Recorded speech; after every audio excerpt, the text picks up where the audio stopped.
most times we treat people that play for us as worldly people. Keyboardists, they don't give offering. They are worldly. Drummers, they don't care about the church. The bassists, they are not good. They are too proud.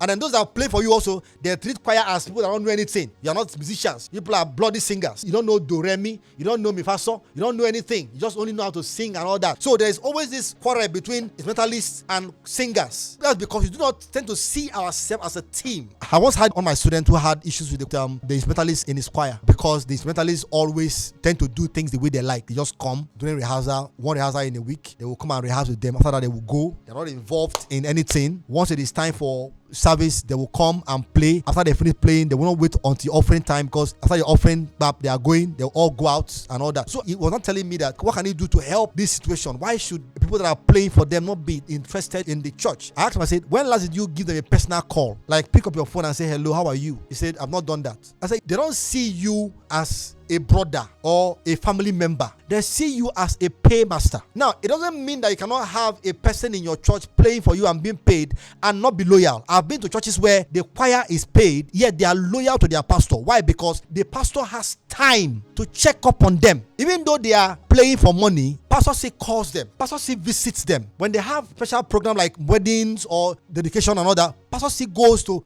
attend and officiate there as though they are not being paid. They're not even members. I remember back then, a couple of them stopped collecting money because of that. I remember myself. I can tell you that this is what I've experienced. They say, Pastor, I don't feel okay. I don't feel like collecting money again. Pastor say, He says, why now? He said, no, I don't feel like collecting money again. I want to be playing for free. It's okay. Go ahead and play. And they did it with all their heart, with all their submission. I mean, that was how some of them changed from collecting money and became more serious. Why? Because somehow the pastor began to show up in their life, and the choir master as well, as members, even though they were taken in as workers who were paid. That was how some of them started becoming full members, because some of them were playing in club. They had no pastor. They had nobody they were loyal to. Imagine being in a family where you are loved, you are cared for. Now, is it easy? No, it's not easy, because most times these metalists are rude, they are insultive, yes, they can be so proud, yes, but you see, there's nobody that doesn't have a price. Everybody has a price, and once you can identify a person's price, you will have them. So it is not an issue of the keyboardist doesn't like to play